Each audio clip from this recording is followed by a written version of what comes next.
9.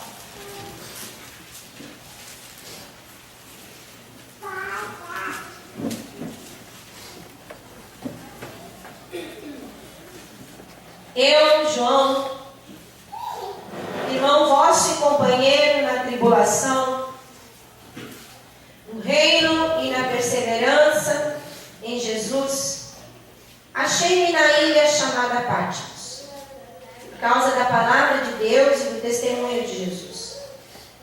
Achei-me em espírito no dia do Senhor e ouvi, por detrás de mim, grande voz, como de trombeta, dizendo: o que vês, escreve em livro e manda às 7 igrejas: Éfeso, Esmirna, Pérgamo, Tiatira, Sardes, Filadélfia e Laodiceia.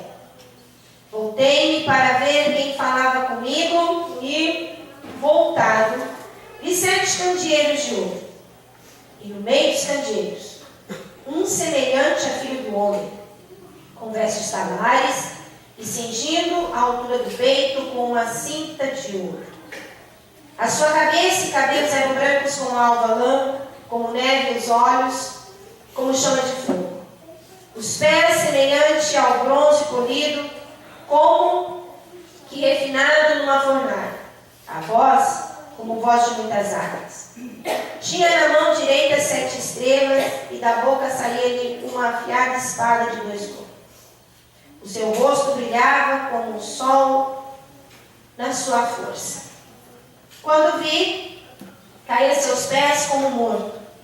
Porém ele pôs sobre mim a mão direita, dizendo: não temas, eu sou o primeiro e o último, e aquele que vive. Estive morto, mas eis que estou vivo pelo século dos séculos e tenho a chave da morte e do inferno. Escreve, pois, as coisas que viste e as que... Escreve, pois, as coisas que viste, e as que são, e as que hão de acontecer depois dessas. Quanto ao ministério das 7 estrelas que viste na minha mão direita, e aos 7 candeeiros de ouro, as 7 estrelas são os anjos das 7 igrejas, e os 7 candeeiros são as 7 igrejas. Amém. Podemos sentar?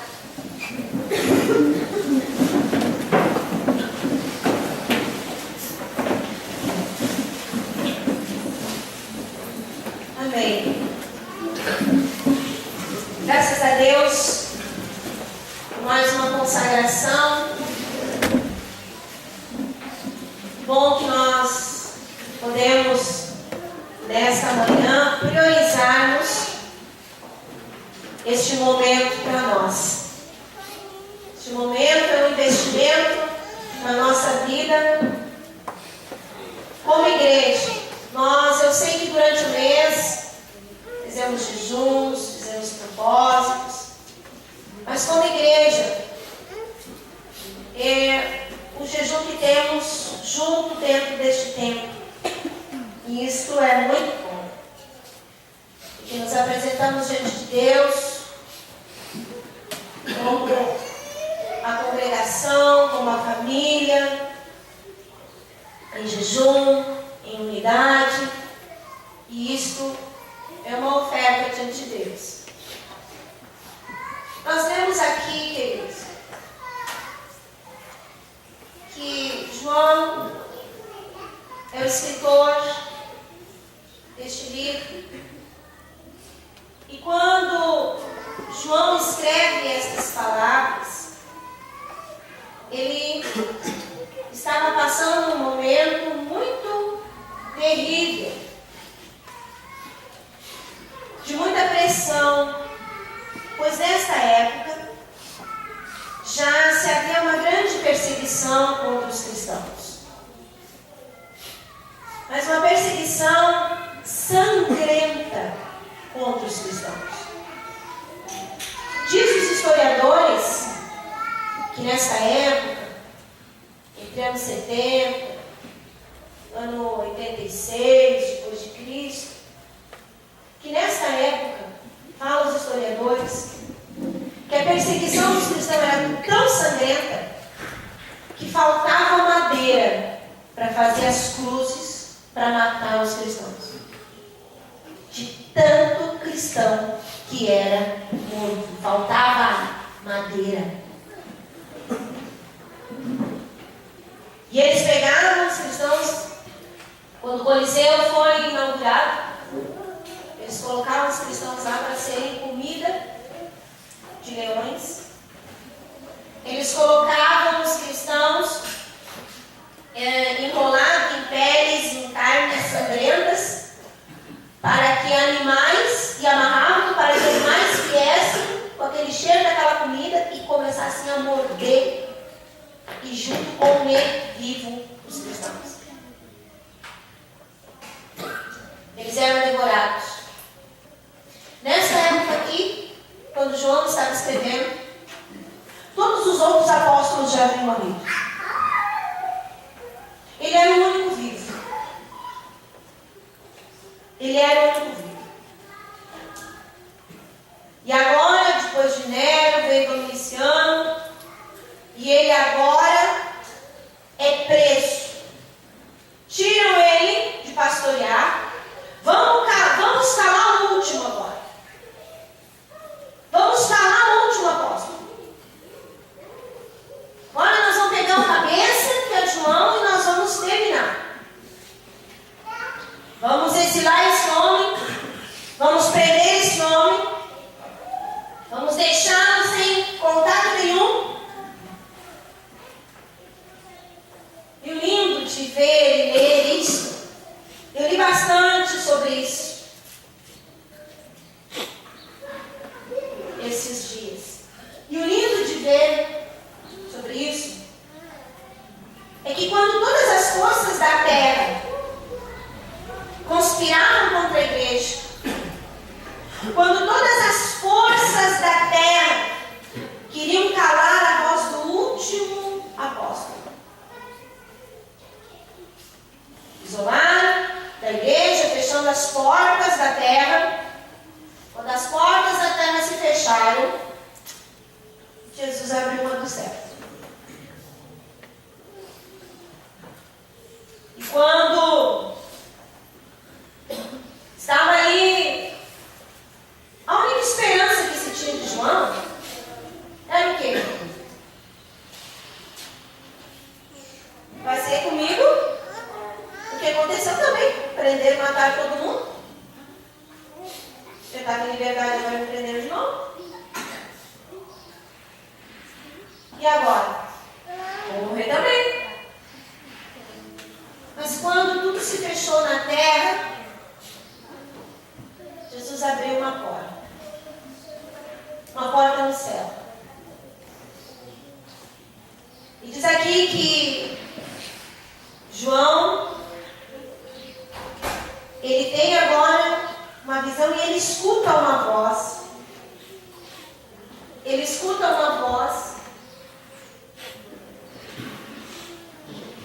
e diz: olha, João, escreve. Escreve isso que eu vou te dizer.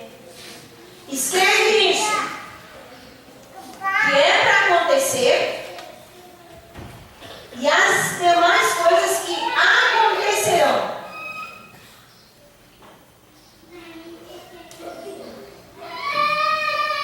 E mesmo nos momentos difíceis e amargos da igreja, mesmo nos momentos de dor e tristeza que a igreja enfrentava, nunca esteve abandonada pelo Senhor. Nunca esteve desamparada. Deus sempre foi o governo. Ele sempre foi o que conduziu a igreja do Senhor. Sempre. E no versículo 13 diz: escreve e envia às 7 igrejas. E na visão conta-se que havia os 7 candeeiros e no meio estava alguém semelhante ao Filho do Homem. Jesus estava no meio daquela igreja, daquelas igrejas. E Jesus está aqui, no meio da nossa igreja, porque senão não seria o motivo de estarmos aqui. Porque senão não seria o motivo de estarmos aqui. Jesus estava no meio daqueles 7 candeeiros. E aqueles 7 candeeiros era a igreja. E o mundo, gente, só conhecerá a Jesus através da igreja. Porque Jesus está na igreja. E a igreja é a parte visível de Deus nessa terra. É através do seu povo. Através do seu povo que ele vai conhecer. Mas o que este homem, que Jesus, santo, lindo, como ele escreveu aqui, estava fazendo no meio daquelas igrejas? Nós vemos que no versículo, aliás, no capítulo 2, no versículo 1, diz que ele andava no meio daquelas igrejas. Ele caminhava no meio daquelas igrejas. Ele olhava uma, olhava outra, olhava outra, e ele estava ali no meio daquela igreja. E tem uma expressão usada aqui, nítido, 2 expressões. Primeiro, que nós vamos ouvir bastante repetido: eu conheço. E a segunda é: ao que vencer. Repetidas vezes. Nós vamos ouvir, nós vamos ler. Eu conheço. Jesus conhece a sua igreja, gente. Jesus conhece a nossa igreja. Jesus está no nosso meio. O problema é não perceber. O problema é não ver. Ou o problema pode ser estar, fazer, e a gente perder. Porque não percebemos, porque deixamos a voz falar e não ouvir. As coisas aconteceram e a gente não enxergou ou não entendemos. Jesus diz: eu conheço. Eu conheço. Ele conhece cada um de nós. Ele sabe quantos fios tem a nossa cabeça. Ele conhece o passado, o presente e o futuro. Ele conhece as dores, ele conhece o cansaço, ele conhece as lutas, ele conhece as mazelas da nossa alma. A Bíblia diz que ele olhou para as igrejas e disse: eu conheço. Ele conhece tudo. Ele conhece a verdade, ele conhece a mentira, ele conhece a intenção. Ele conhece o início, ele conhece o fim, ele conhece tudo. E Jesus caminha por essas igrejas e diz: eu conheço. Eu conheço. E o que ninguém vê, Jesus veio. O que ninguém sabe, o que o marido não sabe, o que a esposa não sabe, o que o pai, a mãe não sabe, o que a igreja não sabe, o que os irmãos não sabem, o que ninguém sabe, Jesus sabe. Porque Jesus diz: eu conheço. Nada está encoberto aos olhos de Deus. Nada está encoberto. Quando a gente enxerga, Ele vê o que a gente enxerga. Quando a gente fala, Ele vê o que a gente fala. Quando é aquilo que a gente ouve, Ele vê aquilo que a gente ouve. Quando a nossa mão se move, Ele vê a nossa mão se mover. Quando o nosso pé se move, Ele vê o nosso pé se mover.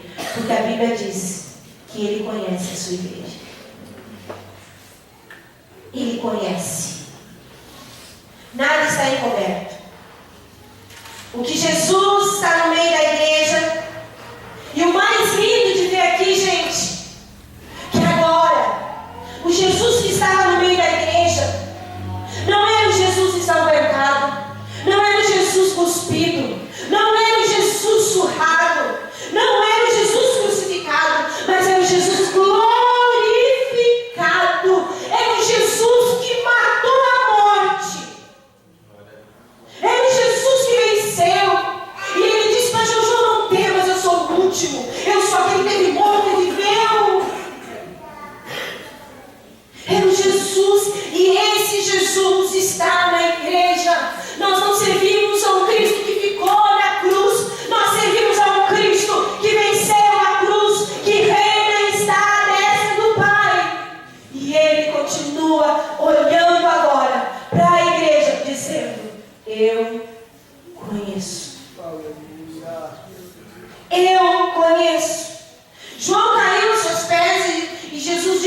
Ele olha para a igreja de Esmirna.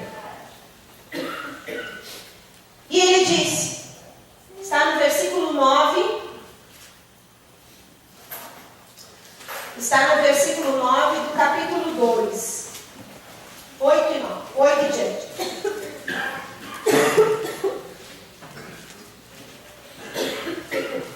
Ele olha para Esmirna, diz a Esmirna, eu não conheço. Conheço, Esmirna, a tua tribulação. Conheço, Esmirna, que tu és a mais pobre. Conheço que realmente tu tens aí em ti a pobreza. Mas para mim, Esmirna, tu és rica. Versículo 9 diz, conheço a tua tribulação, a tua pobreza, mas tu és rico. E o que nos leva a pensar não é o conceito de pobre e rico. Quando Deus olha para nós e diz, eu te conheço. Esmirna, ela se sentia o oposto daquilo que Deus olhava para ela. A avaliação era materialista, gente. A avaliação era talvez por ser um tempo menor. A avaliação era talvez porque tinha pouco dinheiro. Era mais pobre. Porém, Jesus disse, és rica. Eu conheço. Eu conheço. Eu conheço a pressão do teu coração. Eu conheço as noites sem dormir. Eu conheço os teus gemidos. Eu conheço os teus medos. Esmirna, tu te acha pobre, mas para mim tu é rica. Ser fiel, Esmirna, até a morte, porque eu vou te dar-te a coroa. E aí todas as cartas terminam. Há um que vencer. Há um que vencer. O vencedor de nenhum modo sofrerá dano da segunda morte. Há um que vencer. No versículo 10 diz, ser fiel até a morte, dar-te-ei a coroa da vida. Quem tem ouvidos, ouça o que o Espírito diz à igreja. Esmirna aqui, gente, o interessante nós vamos ver na medida do andamento, que quando Jesus diz, eu te conheço, sei que é isso, e ao que vencer eu vou dar isso, sempre era o contrário daquilo que ela era. Por exemplo, Esmirna era a mais pobre. Mas se tu vencer, te darei uma coroa. Te darei coroa é uma coisa cara. E aqui ele estava falando do futuro dela. Ser glorificado em Cristo Jesus. De estar com o Senhor. Outra igreja que nós vimos aqui foi Pérgamo. Pérgamo era uma das mais importantes. No versículo 13, do capítulo 2 diz assim, Pérgamo, eu conheço. Igreja de Pérgamo, eu te conheço.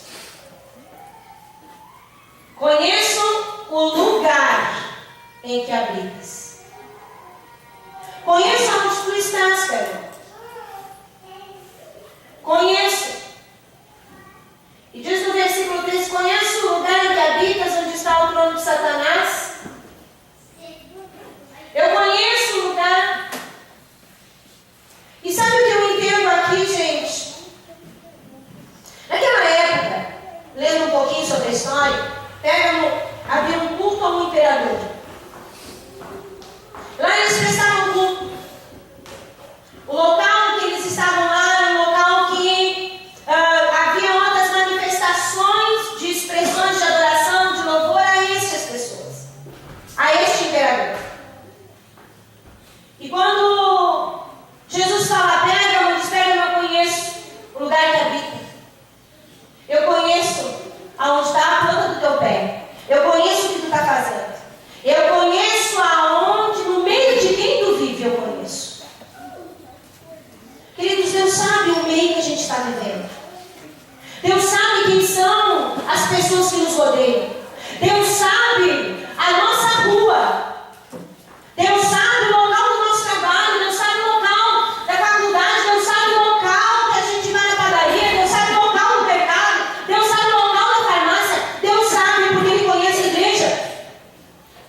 vocês toleraram, vocês fizeram o quê? Sabe o quê? Uma diplomacia. Vamos então aceitar e respeitar. Vamos lá. É tão querido, bem, o imperador, então ele aqui, nós podemos andar junto. Gente querida, esse tipo de tolerância, esse tipo de respeito diplomático desagradou a Deus. Tenho contra ti, Pérgamo. Não gostei, Pérgamo. Portanto, Pérgamo, no versículo 16, capítulo 2, portanto, arrepende-te. Se não venho a ti sem demora e contra eles, pelejarei com a espada da minha boca. Quem tem ouvidos, ouça. Ao vencedor, darei maná. O interessante, meus irmãos, se você procurar estudar nenhum milagre que Jesus fez, nenhum milagre que os apóstolos fizeram, nem coisas boas que aconteceram na Bíblia, é colocado como vencedor. Não é. Às vezes nós utilizamos essas palavras evangelísticas, não sei, linguísticas do gospel, de igreja. Vamos orar, Deus vai fazer vencedor. Não. Toda a expressão vencedor é aquele que venceu o pecado, está com Jesus e vai chegar lá com ele. Esse sim é vencedor. As demais coisas que aconteceram foram bênçãos, foram dádivas de Deus, foram milagres, foram coisas sobrenaturais. Tudo a Bíblia usa essas expressões. Mas se você for estudar a fim, a única expressão que se é usada como vencedor é aquele que deixou o pecado para trás, se grudou em Jesus e está esperando até que ele volte. Todo dia, se você vencer o pecado, você é o vencedor. Não é porque a tua oração foi respondida. Ai, Senhor, me ajuda que hoje, depois da consagração, um anjo me envia uma picanha bem gostosa, toda de fome, porque eu mereço.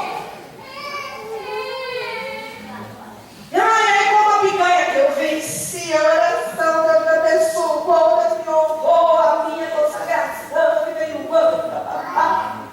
Isso é bênção, isso é graça de Deus, isso é misericórdia, que nós tenhamos bênçãos aqui na terra. Porém, a expressão exata de vencer é aquele que deixou o pecado, deixou o mundo, persevera em Jesus, mesmo que tenha que morrer, diz a Bíblia. Esse será vencedor.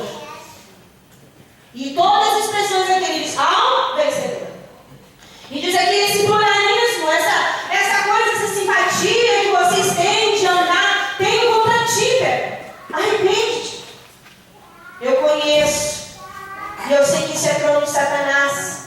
Eu conheço a área geográfica, eu conheço o mapeamento. Se não cai uma folha sem a minha permissão, eu sei onde está a árvore.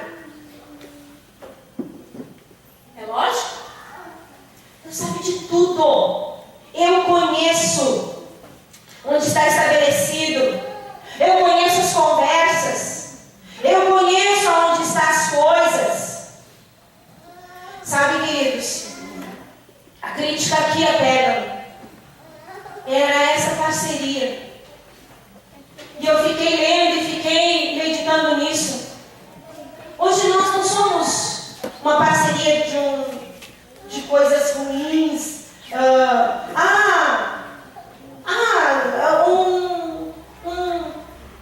O carro estragou aqui e a gente precisa instalar um pongá aqui. Posso botar aqui na calçada, aqui dentro, aqui do pátio, pastora? Não tem problema. Não vai chegar assim para nós.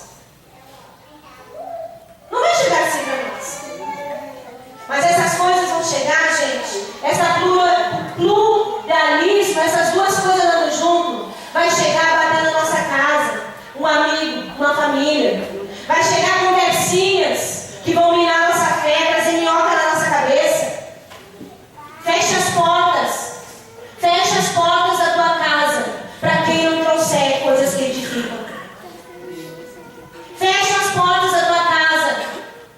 que não vem com conversa que edifica.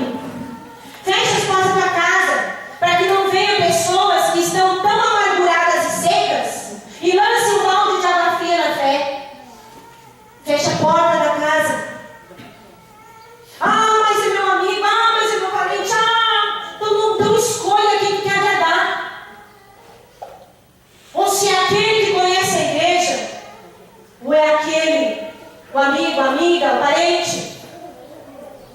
Quantos desviados tem na igreja, desviado da igreja, que começaram uma visitinha de um doente de alma, de um doente amargurado de coração?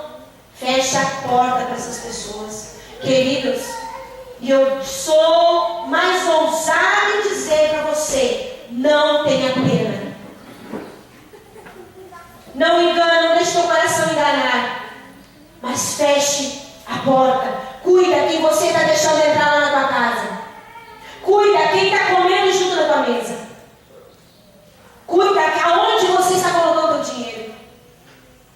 Para que não haja um pluralismo sutil do diabo. Porque Jesus conhece. E Jesus sabe. Fecha a porta para quem está lá trazendo semente ruim. Fecha a porta. E eu digo para você de novo: não tenha pena. Porque enganoso é o coração. Enganoso é o coração. Pega-o. Aqui diz: tem contra ti. Mas ao que vencer, darei o maná escondido, darei um nome, uma pedrinha branca, um novo nome, ao que vencer. Darei o maná escondido.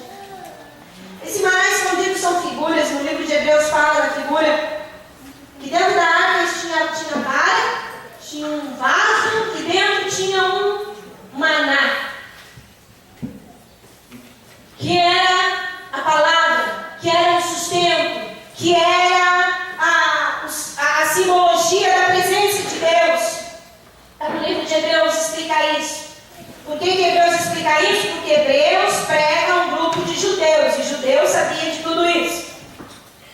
E aí aqui Jesus está dizendo: olha, eu vou dar um maná escondido, eu vou dar a minha palavra. Ao que vencer, eu vou sustentar, eu vou ajudar, eu vou trazer sustento para perseverar até o fim. E no fim tem um nome numa pedrinha branca. Ao que vencer.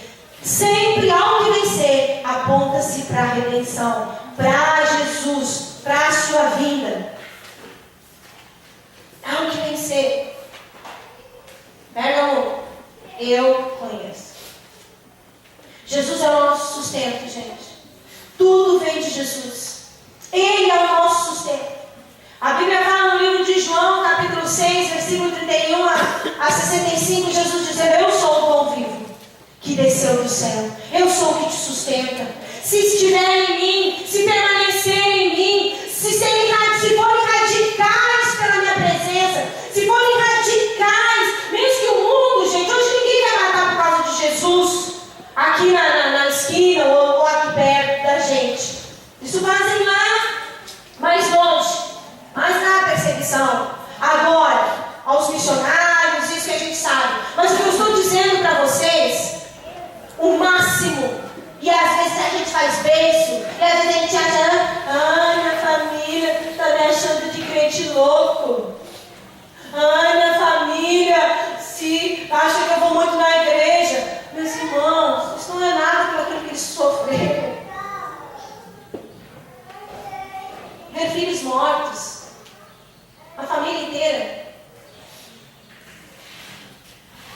Pessoal, pensa bem você, mãe, numa arena, com teus filhos te abraçando, e vendo um leão, e tu sabe bem que tu não vai poder defendê-los. Sabe bem que não vai poder defendê-los. Precisamos aqui, pega Eu conheço. Outra igreja aqui que Jesus estava falando foi a igreja de Tiatira. Não é para se atirar. O nome dela é Tiatira.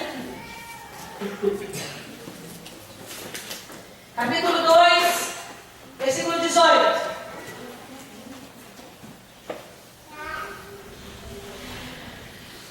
E Jesus fala: eu conheço as tuas obras, conheço teu amor, eu conheço teu serviço, eu conheço a tua perseverança,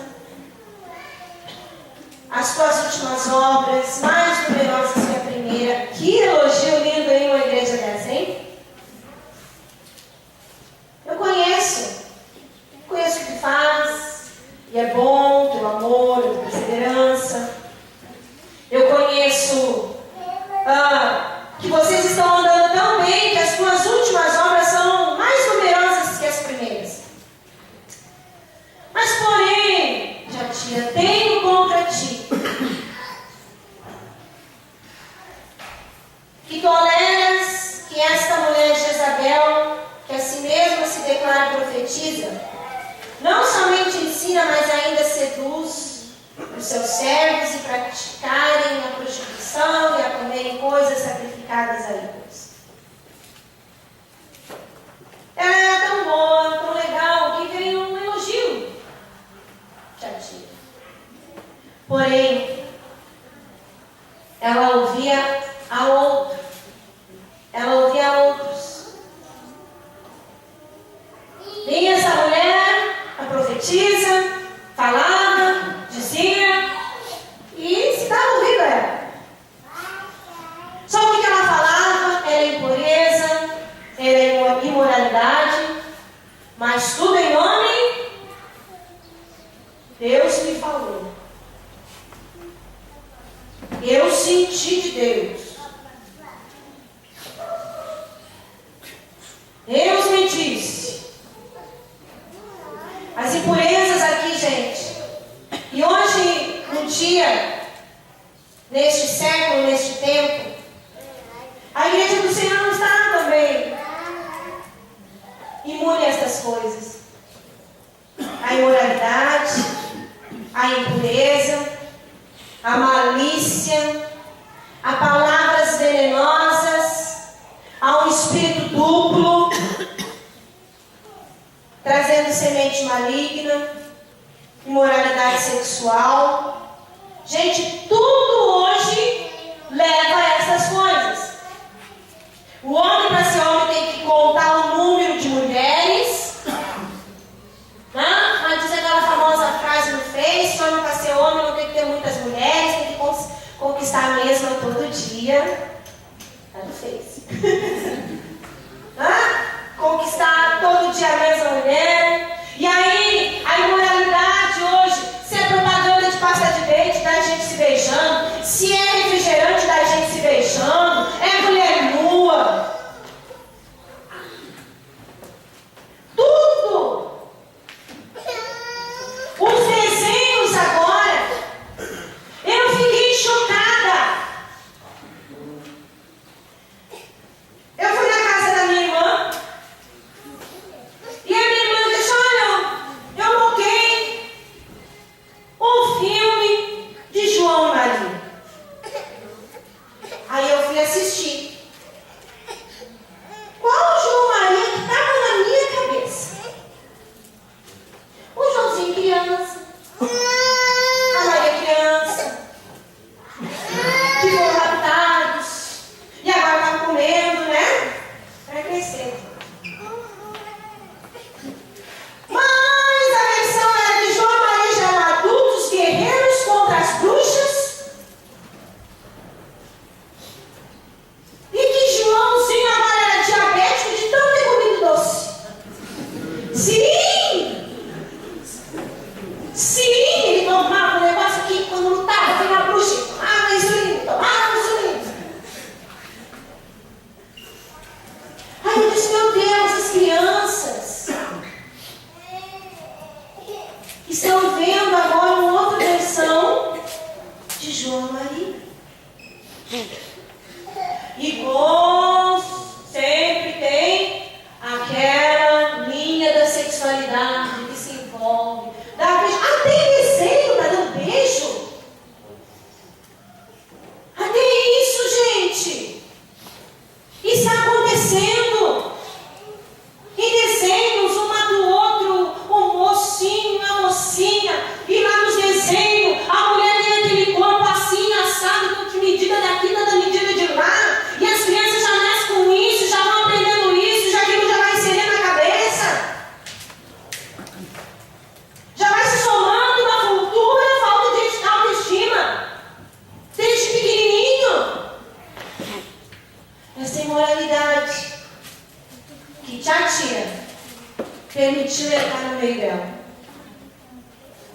permitiu entrar no meio dela.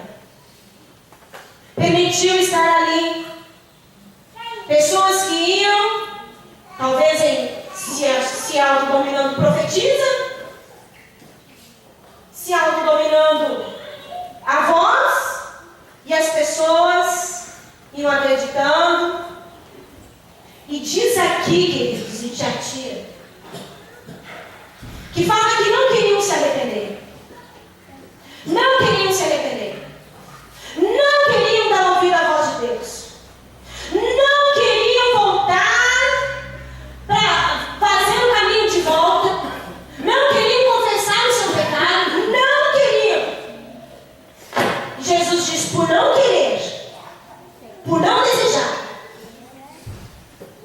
eu irei disciplinar com tamanha dureza que os outros vão ver a dureza da minha mão disciplinando essas pessoas. Provérbios 29 fala que aquele que insiste e teima na sua correção cairá rápido. Provérbios 29 diz que aquele que teima em ouvir e receber a correção cairá rápido. E aqui ele estava dizendo, olha, eu disciplino, eu amo. E no versículo 24, do capítulo 2, digo a vós outros, os demais de Tiatira, tantos quantos não têm esta doutrina, e que não conheceram, como elas dizem, as coisas profundas de Satanás, outra carga não jogarei sobre vós. Vejam bem, versículo 25, então somente conservai o que tendes, até que eu venha. Aqueles que estavam fazendo isso e que não queriam arrepender-se, haveriam castigo. Porém, aqueles que se mantiveram e ao vencedor, aquele que tem ouvidos ouça, e ao que vencer sobre o quê? Vencer sobre essa imoralidade, vencer sobre essas malícias, vencer sobre esses falsos profetas, vencer sobre essas conversas em nome de Jesus, vencer ao que vencer isso. Estes não terão uma carga maior que possa suportar. E é o que Coríntios fala. É o que Coríntios fala. Não colocarei uma carga que não possa suportar. Não vou deixar ser mais pesado do que aqueles que eles possam suportar. Mas aqueles, gente, que são sustentados em Jesus. Porque o ser humano por si, ele não vai conseguir. Se conseguirmos fugir do pecado, é porque estamos naquele que venceu o pecado, Jesus Cristo, porque a carne, a natureza humana, ela só vai querer pecar, cair.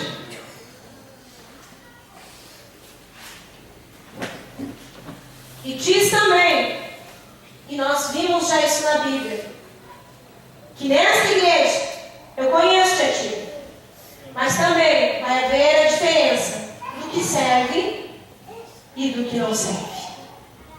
Sempre há diferença do que serve e do que não serve. Jesus olha para Sardes agora no capítulo 3.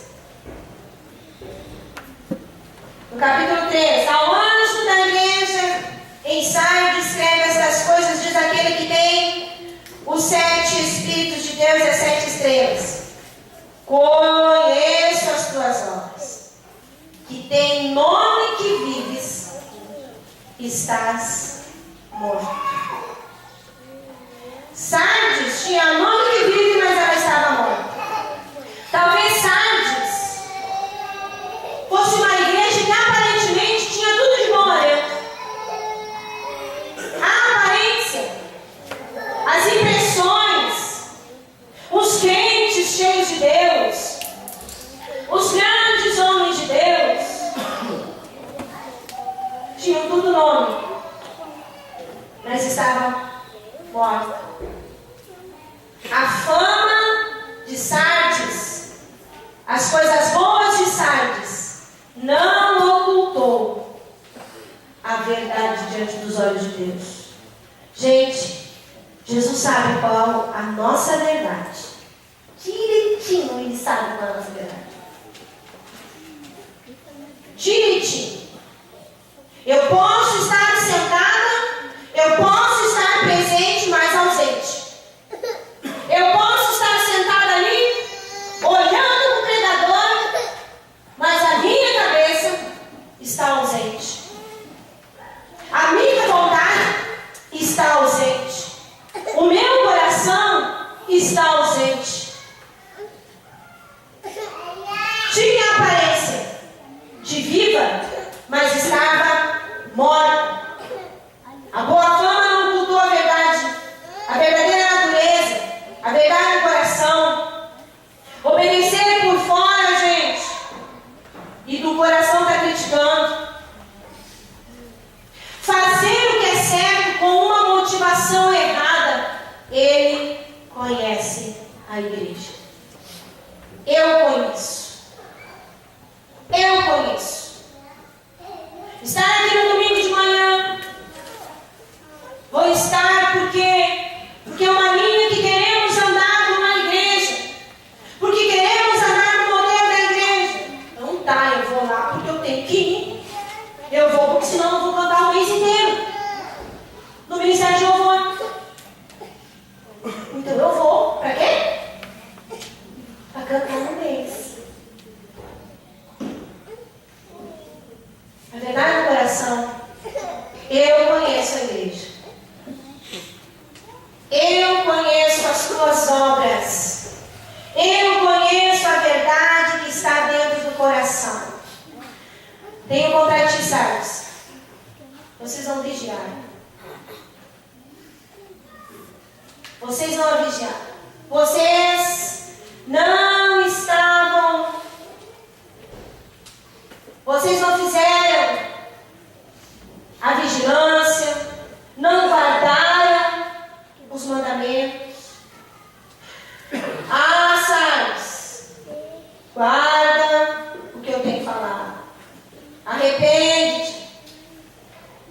Porquanto, se não vigiares, virei como ladrão e não conhecerás de modo algum em que hora virei contra ti.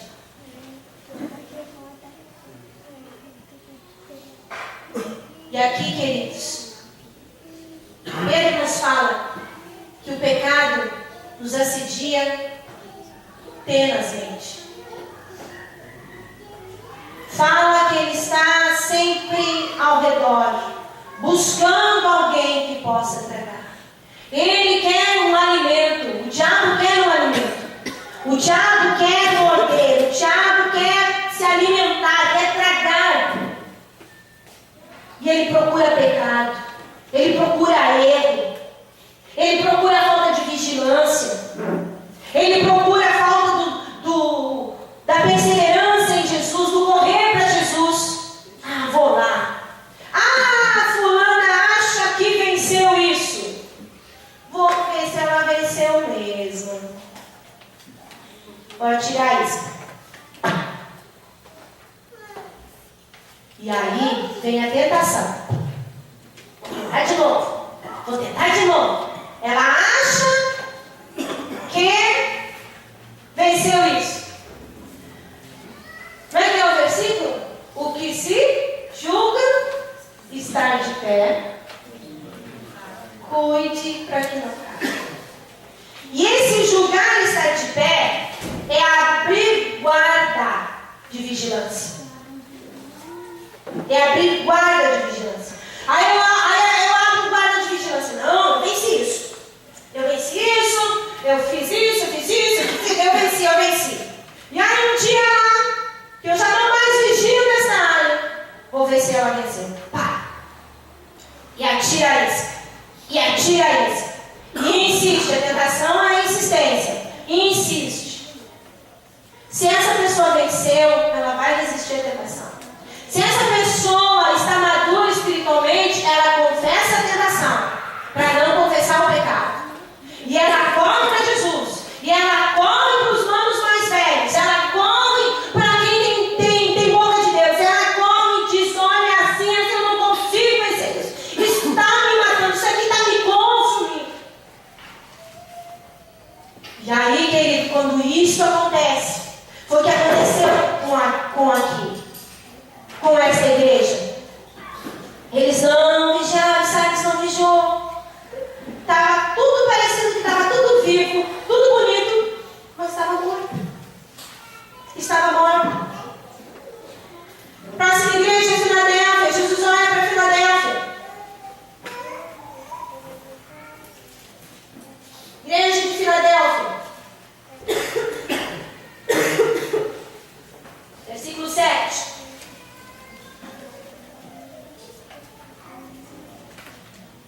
Eu conheço as tuas obras, eis que tem, versículo 8. Eu conheço as tuas obras, eis que tenho posto diante de ti uma porta aberta, a qual ninguém pode fechar. Porém, tens pouca força. Tens pouca força. Filadélfia, a atenção que ela tinha que ter aqui era porque ela estava com pouca força. Talvez, gente, talvez, alguns aqui estavam com pouca força e desistiram. Tiveram resistência, não se manteram em guardar. E aí Jesus estava dizendo, está fraca, está com pouca força. Guarda, se mantém forte. E no final, ao que vencer, ao que tem ouvidos ouçam, ao vencedor, ao que vencer, farei de ti, Filadélfia, uma coluna. E coluna é forte? É. Eu tiro a força, eu tiro a fraqueza e coloco força. Farei de ti coluna. Filadélfia, naquela época, tinha havido terremoto e tinha um monte de coluna, um monte de coisa caindo no chão. E ele disse aqui, farei de ti, Filadélfia, uma coluna. Igreja de Éfeso, capítulo 4. Igreja de Éfeso, capítulo 2, versículo 4.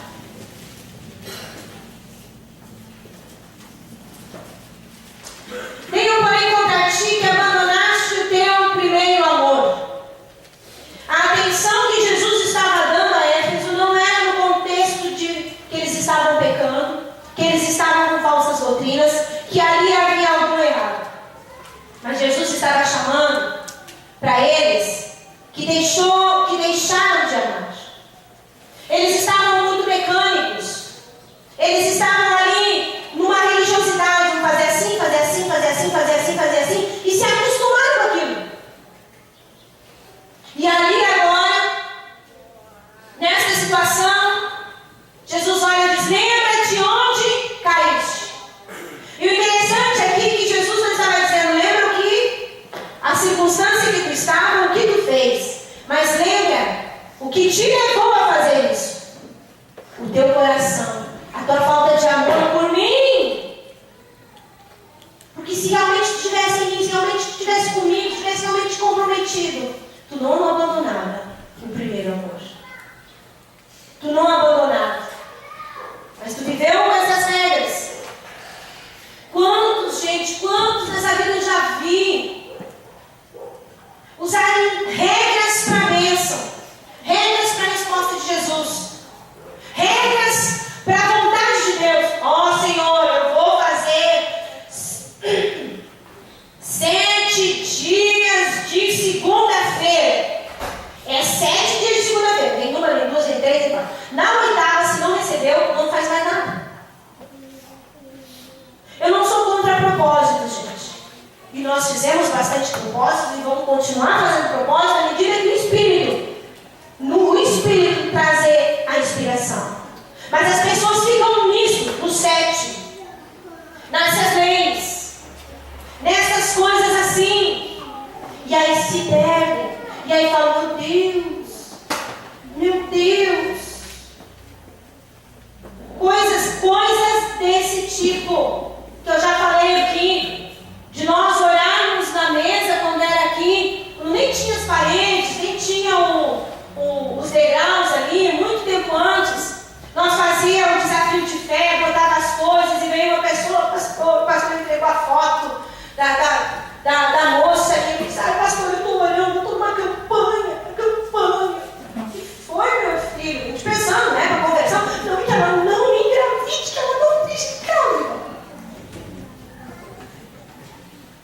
Entenderam? Campanha para isso. Não. Esquecem o amor, o comprometimento, a bênção. Outra vez, ministrei com uma pessoa, ela chorava completamente, mas eu fiz tanto jejum, pastor. Eu fiz tanto jejum. Ai, meus irmãos, aquele dia eu tive que orar por mim, que meu momento era pegar a Bíblia e sentar na cabeça. Sério, vou confessar meu pecado. Eu tive que orar por mim, eu não acreditei. Eu não acreditei. Eu odeio, pastor, eu odeio tanto jejum. Que foda, eu odeio porque ele largasse ela. Ai, meus irmãos, eu disse, não, mas eu tenho tanta gente preciosa para discipular. O que me manda aqui, Jesus? Ai, meus irmãos, eu não sei. Meus irmãos, eu fiquei escandalizada. O Senhor orando por mim. Deus me reveste o que aconteceu aqui, que eu não sei. Assim. E onde está o amor por Jesus? Aonde está, Senhor, se tu me abençoares? Eu estou contigo. Se não tem bênção, eu estou contigo. Mas eu estou pelos princípios certos, não pelos meus princípios. Buscai para os teus vossos prazeres, os prazeres da carne, que é pecado, que é mandamento. Outra vez. Outra pérola. Pastor, eu preciso que o Senhor me ajude na oração. Me ajude na oração. Porque eu estou recebendo oração contra. Como assim? Como assim? Eu estou recebendo oração contra.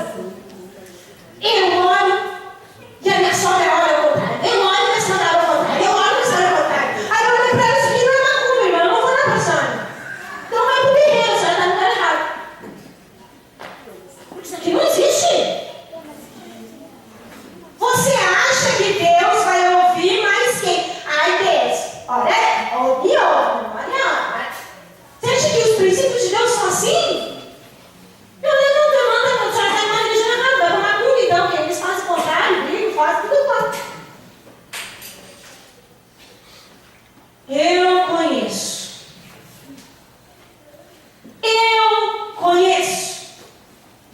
Queridos, Ele conhece. Efésios largou o primeiro amor. Largou a paixão, o primeiro amor, meu irmão. Lança fora todo medo. O amor nos faz andar, mesmo na tristeza, como o hino que a gente canta, eu te bendirei. Se tem sol, se não tem sol. Eu te bendirei se eu passar por um caminho bom, se passar por um caminho ruim. Eu sei que tu és soberano. Ainda que eu ande pelo vale da sombra da morte, ainda que a figueira não floresça, ainda de Abacuque, ainda que tudo dê errado, eu todavia bendirei a ti, eu todavia serei teu discípulo, eu todavia te seguirei, porque o teu caminho, e tu não vai errar comigo. Tu não vai errar comigo. Referência, a igreja de Éfeso perdeu o primeiro amor. E a última, para nós ficarmos de pé, igreja de Laodiceia. Laodiceia. Podemos ficar de pé? Laodiceia.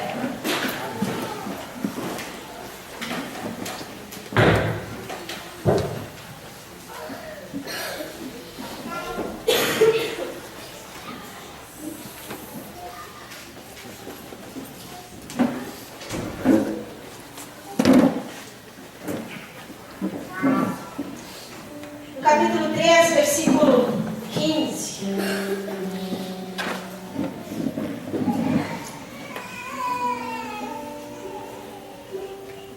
Ali Jesus olha para Laodiceia, não cita nenhuma doutrina errada, mas não cita nenhuma idolatria, mas o interessante para esta igreja, Jesus usou algo pessoal dele. pessoal dele. Eu estou com náusea de vocês, Laodiceia. Estou a ponto de vomitar. Porque não é nem quente, nem frio. Laodiceia, gente, faltou a vibração. Faltou o fervor. Laodiceia não tinha mais aquele calor espiritual.